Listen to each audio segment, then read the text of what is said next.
Assalamualaikum warahmatullahi wabarakatuh. Pada pertemuan kali ini kita akan membahas mengenai cara penulisan artikel. Ya, nah ini artikel berbasis penelitian, khususnya ini untuk jurnal pendidikan bahasa Indonesia, jurnal Eunoia. Oke, nah mungkin ini contoh aja ya artikelnya sesuai template jurnal Eunoia. Namun adik-adik mahasiswa bisa mengubahnya atau mengikuti arahan pada video ini untuk menulis artikel sesuai template-nya. Jadi yang pertama itu setiap penelitian ataupun artikel harus ada judul yang singkat dan tepat ya. Nah, untuk judul yang singkat dan tepat umumnya ada dua hal ya. Yang pertama itu terdiri dari 10 sampai 16 kata. Nah, ada beberapa artikel yang justru hanya meminta 12 kata, ada yang meminta 14, ada yang bahkan 10 kata untuk judul artikelnya. Jadi adik-adik mahasiswa lihat kembali author guidelines dan juga template ya, template artikel pada jurnal yang akan disubmit. Nah, yang kedua adalah tergambar objek, metode, dan subjek. Nah, objeknya di sini yaitu media pop-up. Nah, di dalam media pop-up itu ada materi puisi yang gunanya nanti untuk pembelajaran bahasa Indonesia kelas 8 SMP. Ya. Nah, yang kedua itu ada metode. Metodenya di sini pengembangan ya, research and development. Nah, subjeknya sudah pasti siswa ya, siswa di kelas 8 SMP. Walaupun nanti di dalam penelitian ini mengukur kelayakan. Nah, di kelayakan itu membutuhkan validator, tetapi tujuan dari pengembangan ini adalah untuk siswa. Nah, mungkin ada juga beberapa yang mencantumkan lokasi penelitian. Yang kedua, di dalam artikel itu pasti diminta identitas penulis. Yang pertama, nama lengkap tanpa gelar. Ya, jadi nama lengkap jangan salah. Kalau contoh nama saya nih Maisarah, tidak pakai Y ya. Nah, maka tulisannya seperti ini. Nah, selain nama lengkap tanpa gelar, harus ada juga institusi. Ya, jadi mereka ini mahasiswa Tadris Bahasa Indonesia di UINSU, makanya institusinya saya buat di sini Tadris Bahasa Indonesia, kemudian Universitas Islam Negeri Sumatera Utara, Medan, Indonesia. Yang ketiga, email. Nah, karena di sini template-nya hanya minta email submitter atau email korespondensi, artinya hanya satu saja, jadi disesuaikan dengan logonya, simbolnya, gitu ya. Nih, simbolnya ada di sini. Nah, seandainya submitternya itu si penulis keempat, maka simbolnya dipindahkan. Oke. Nah, jadi intinya penulis pertama tidak selalu berperan sebagai submitter. Jadi penulis pertama itu sudah pasti kontribusinya besar, baik itu dalam segi ide, konsep, ataupun nanti penelitian. Dan submitter itu boleh siapapun, yang penting dia bagian dari penulis. Yang keempat adalah ORCID. Jadi beberapa artikel meminta ORCID ID, ya. Namun di jurnal ini tidak memintanya. Jadi ikuti kembali template artikel tujuan. Nah, yang ketiga ada namanya abstrak, ya, abstrak. Abstrak dalam bahasa Indonesia dan juga abstrak dalam bahasa Inggris. Nah, abstrak ini ada 7 hal yang perlu untuk adik-adik mahasiswa sampaikan pada abstrak. Jadi istilahnya abstrak ini seperti sinopsis, ya, seperti sinopsis. Kenapa? Karena di dalamnya ada yang pertama kalimat pengantar. Jadi contoh di sini apa yang mau dibahas. Kemudian tujuan penelitian. Tujuan di sini ada dua tujuan penelitian. Yang ketiga jenis dan desain, disertakan langkah-langkah secara singkat.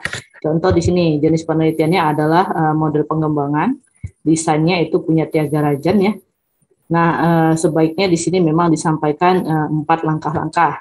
Jadi di sini ketahuan ya, kekurangannya adalah di dalam model Tiaga Rajan itu ada 4 langkah-langkah seharusnya disampaikan. Kemudian yang keempat subjek dan objek. Nah, karena ini penelitiannya R&D adanya subjek objek, tapi kalau kuantitatif itu adanya populasi sampel. Jadi subjeknya diinfokan di sini, kemudian objeknya. Setelah itu yang kelima instrumen dan teknik analisis data. Jadi instrumen itu adalah alat yang digunakan untuk memperoleh data, sedangkan teknik analisis data adalah cara untuk mengolah data yang diperoleh. Ya, jadi boleh dibuat dalam 1 kalimat atau dibuat dalam 2 kalimat. Jadi kalimat pertama itu membahas instrumen, kalimat kedua itu membahas teknik analisis data. Ingat di sini tidak perlu adik-adik mahasiswa sampaikan secara detail, ya cukup seperti ini, karena abstrak itu ada batasan. Biasanya artikel tertentu itu membatasi hanya 100 kata, ada yang 150. Kemudian bagian keenam itu adalah hasil dan temuan penelitian. Nah ini, jadi hasilnya di sini karena tujuan penelitian ada dua, pertanyaan penelitian ada dua, maka hasil penelitian juga ada dua. Nah, yang terakhir itu adalah rekomendasi atau saran, ya. Nah karena ini penelitian pengembangan, jadi yang disampaikan adalah rekomendasi ke pembaca, khususnya guru ya di sini. Nah yang di sini ada namanya kata kunci. Di sini jangan munculkan kata yang tidak sesuai dengan judul, ya. Nah, kemudian yang di sini ada abstrak dalam bahasa Inggris dan keyword. Ini sesuaikan lagi dengan abstrak dalam bahasa Indonesia, termasuk urutannya di sini. Oke, kita lanjutkan. Nah, kita masuk ke dalam bagian inti atau bagian isi dari artikel. Jadi ini pembahasan yang kelima, yaitu pendahuluan. Nah, di pendahuluan ini ada 4 paragraf yang diharapkan muncul dari sebuah artikel. Yang pertama paragraf pengantar. Jadi contohnya nih, sudah dibuat paragraf pengantar. Jadi intinya di sini adalah sebelum adik-adik mahasiswa membahas masalah atau membahas materi yang akan diteliti, mereka sebaiknya diinformasikan dulu paragraf pengantarnya. Contoh di sini saya mengambil tentang proses pembelajaran dan juga komponennya, dan sudah pasti cantumkan juga atau citasi sumbernya harus jelas, yaitu menggunakan aplikasi Mendeley. Jadi kalau ini di blog akan muncul di bagian reference edit citation. Ya, ini masih proses. Nah ini edit citation artinya memang citasi ini menggunakan aplikasi Mendeley. Nah, kemudian masuk ke paragraf yang kedua itu membahas masalah atau materi. Nah, karena di sini basisnya tadi masih pandemi, tidak ke sekolah, maka kami menemukan masalah itu dari beberapa literatur jurnal. Ya, jadi kami menganalisis beberapa literatur jurnal, khususnya mengenai kemampuan menulis puisi ataupun hasil belajar puisi. Contohnya SMP Negeri 1 Atap Langgikima, ya, yang menyatakan bahwa 83% itu siswa tidak berkategori tidak mampu. Penelitiannya Marwati, kemudian penelitian Nurbaiti, ya, yang menemukan bahwa 32% siswa kelas 8 di SMP Singkawang, SMP Negeri 13 Singkawang, belum tuntas belajar puisi. Kemudian yang ketiga itu adalah penelitiannya Hafidah tahun 2020 di Kabupaten Bone dan lain-lain. Jadi di sini tidak perlu banyak artikel. Kalau sudah cukup 3 ya sudah. Selanjutnya selain membahas masalah, di sini juga karena basisnya pengembangan media, maka kami juga memasukkan penelitian relevan mengenai pengembangan media, khususnya untuk materi puisi di SMP. Contohnya seperti artikel Fitriasti yang mengembangkan buku teka-teki puisi Tetesi. Kemudian ada Fuad dan Huda, itu mengembangkan media audiovisual. Dan yang ketiga ada Arini dan Nuryatin yang mengembangkan media sticky notes. Nah, dari situ kami buat kesimpulan bahwa beberapa peneliti pernah mengembangkan media. Jadi kelihatan ya, di paragraf kedua itu ada 2 hal yang dibahas. Kemudian masuk paragraf ketiga di dalam pendahuluan. Paragraf ketiga adalah membahas keunggulan media, berarti nanti akan membahas media pop-up, dan yang terakhir adalah pengantar judul. Oke.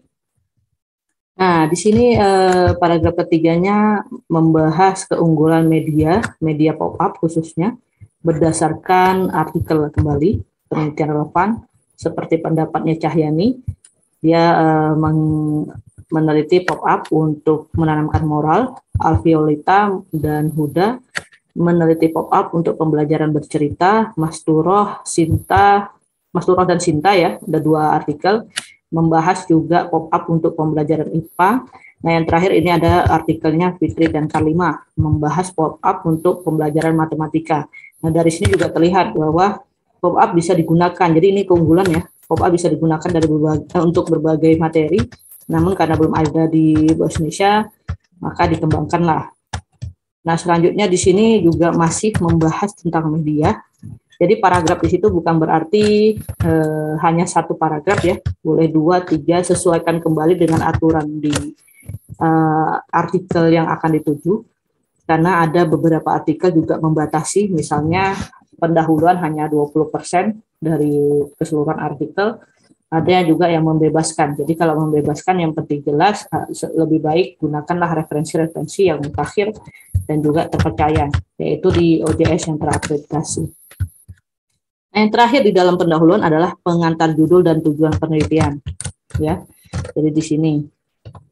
Oke, jadi penelitian ini hanya 2 tujuan. Yang pertama mengembangkan produk. Jadi mengembangkan produk ini dianalisis nanti dengan langkah-langkah model 3 derajat. Dan yang kedua itu kelayakan media ya. Kelayakan media itu diperoleh dari validasi ahli menggunakan lembar angket. Nah, bagian yang kedua dari inti artikel. Jadi yang pertama tadi pendahuluan, yang kedua itu metode. Nah, di metode ini ada 6 hal yang dibahas. Yang pertama adalah jenis dan desain. Jadi terlihat ini jenisnya penelitian pengembangan, research and development. Oke, kemudian langkah-langkah dan prosedur. Ini langkah-langkahnya. Nah, prosedurnya ini juga saya tampilkan gambar ya, supaya untuk memperjelas. Yang ketiga itu ada lokasi dan waktu penelitian. Nah, di sini memang karena lokasi tidak ada ya, namun kekurangannya adalah waktu. Jadi kekurangan di artikel ini sebaiknya ditampilkan kira-kira pengembangannya ini dimulai dari bulan berapa sampai dengan bulan berapa, sehingga nanti selesailah penelitian gitu ya. Jadi kalau adik-adik nanti menulis artikel, perjelas lokasi kalau memang ada sekolahnya, dan waktunya juga disesuaikan dengan proses dimulainya pengembangan ini. Jadi prosesnya dimulai dari define. Jadi dari define itu sudah terhitung waktu penelitian sampai nanti disseminate atau pendistribusian produk kalau menggunakan pengembangan. Yang keempat adalah subjek dan objek. Yang kelima teknik pengumpulan data, dan keenam teknik analisis data. Nah, ini dia subjeknya. Oke, dan kemudian ini ada objek, teknik pengumpulan data, dan juga analisis data. Nah, lebih baik lagi jika adik-adik memperjelas, misal ini dinyatakan instrumennya adalah lembar angket validator. Nah, lebih baik dipaparkan kisi-kisi ataupun indikator dari lembar angket, jadi para pembaca lebih jelas. Nah, ini menjadi catatan ya untuk saya dan juga mahasiswa, ada hal-hal yang perlu diperbaiki. Kemudian masuk ke bagian hasil penelitian dan pembahasan. Nah, ini membahas hal yang berkaitan dengan temuan dan juga tujuan penelitian. Karena penelitian ini hanya ada 2 tujuan, maka disesuaikanlah. Yang pertama mengembangkan produk, yang kedua menganalisis kelayakan. Nah, analisis kelayakan juga di dalam proses pengembangan produk. Sehingga sub materi dari hasil penelitian dan pembahasan hanya ada 4, sesuai dengan langkah-langkah pengembangan ya. Ini yang kedua, yang ketiga, sampai dengan yang keempat. Nah, jadi di hasil penelitian dan pembahasan ini, adik-adik mahasiswa paparkan isi atau temuan dari setiap langkah penelitian. Nah, boleh nanti di akhir adalah dibahas dari penelitian dan penelitian relevan. Ya, oke. Nah, selanjutnya ini gunakan citasi Mendeley kalau misalnya langkah-langkahnya merujuk pendapat ya. Contoh ini. Karena masih menganalisis tugas pokok, jadi sewajarnya ada sumber yang terpercaya. Nah, di perancangan ini harus ada juga dia gambar dari media pop-up, harus terlihat jelas karena di sini adalah pengembangan media. Kemudian untuk hasil pengembangan, disinilah muncul hasil dari pengukuran kelayakan ya. Jadi itu sebabnya subbab dari materi itu hanya ada 4 sesuai langkah-langkah. Nah, setelah memaparkan hasil penelitian dan pembahasan, maka adik-adik mahasiswa harus membuat kesimpulan, conclusion ya. Jadi kesimpulannya adalah bagian dari hasil penelitian dan pembahasan. Nah, jadi dipaparkanlah di sini apa sih yang dilakukan pada penelitian ini, kemudian apa hasilnya. Nah, boleh juga memberikan saran ya dan juga rekomendasi untuk penelitian ataupun para pembaca. Jadi umumnya kesimpulan itu hanya ada dua atau dua paragraf. Lebih sering itu satu paragraf. Oke, nah yang terakhir adalah daftar pustaka atau referensi. Nah, ini saya menggunakan aplikasi Mendeley, yang artinya saya tidak perlu lagi menulis secara satu persatu sumber citasi, karena kalau aplikasi Mendeley, adik-adik tinggal klik insert bibliografi, maka otomatis masuk, otomatis terisi. Nah, itu saja materi kita hari ini. Semoga bermanfaat. Jadi setiap kelompok silahkan melihat saran template artikel yang saya informasikan. Ikuti template-nya dengan melihat petunjuk secara umum dari penulisan artikel ini. Saya akhiri, Assalamualaikum warahmatullahi wabarakatuh.